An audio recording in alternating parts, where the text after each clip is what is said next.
This chilling incident took place around 4 years ago at a university dormitory in the secluded area in Thailand. It was Ek's first year, and like all freshmen, he was required to live in the dorms, a 3-story building with an unspeakable secret lurking within its walls. Ek and his friend were housed on the ground floor, their modest room facing the road, though it had just 2 double-decker beds. The limited space was no match for their overstuffed wardrobes. Desperate for more storage, they eyed the laundry room's abandoned huge lockers on the 3rd floor, concocting a plan to snatch a couple whenever the coast was clear. Their scheme bore rotten fruit one fateful afternoon when the dormitory stood curiously empty during lunch hour.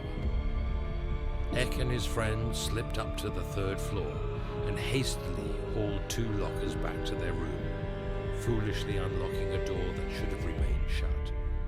That first night, Ek awoke around 1 a.m. to strange noises emanating from one of the lockers, a scuttling, almost frantic sound.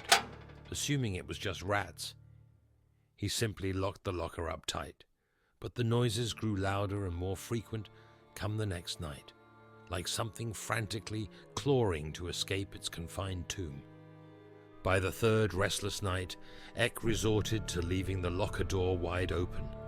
All fell eerily silent until near 4 a.m. when he woke again, this time locking eyes upon a waking nightmare. Illuminated by a passing car's headlights was the ghastly figure of a woman with long, disheveled hair, perched atop his friend's bed. She sat clutching her knees, her 1,000-yard stare burning straight through Ek's soul.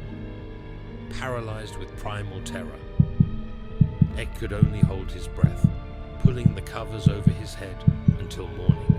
When his friend awoke, Ek frantically asked if he'd witnessed the same uncanny vision, but the oblivious friend saw nothing unusual that night. Deeply shaken, Ek tried to make sense of what he saw over the ensuing dreadful days and sleepless nights, hoping it was just exhaustion playing tricks on his mind. But his horrifying encounter proved all too real when the haunting locker noises returned around 1 a.m., summoning the ghastly woman's spirit once more before Ek's very eyes. This time he ran for his life into the next room, leaving his friends still sleeping in the room.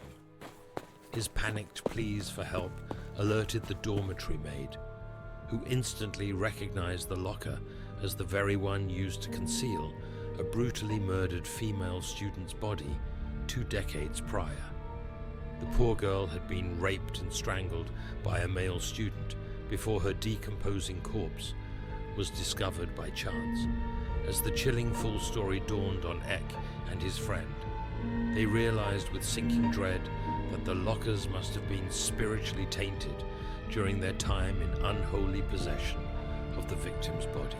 By moving them from the 3rd floor, the friends had unwittingly unearthed the vengeful spirit still trapped within.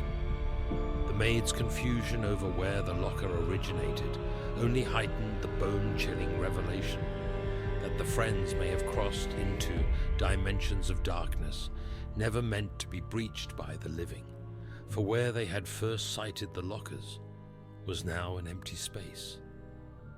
After the maid's chilling revelation, a deathly pall descended over the dormitory. Ek and his friend could no longer dismiss what they had witnessed as a mere fantasy. The tormented spirit they had inadvertently freed from her locker prison was all too real, and her anguished cries for vengeance still echoed through the dorm's cursed halls.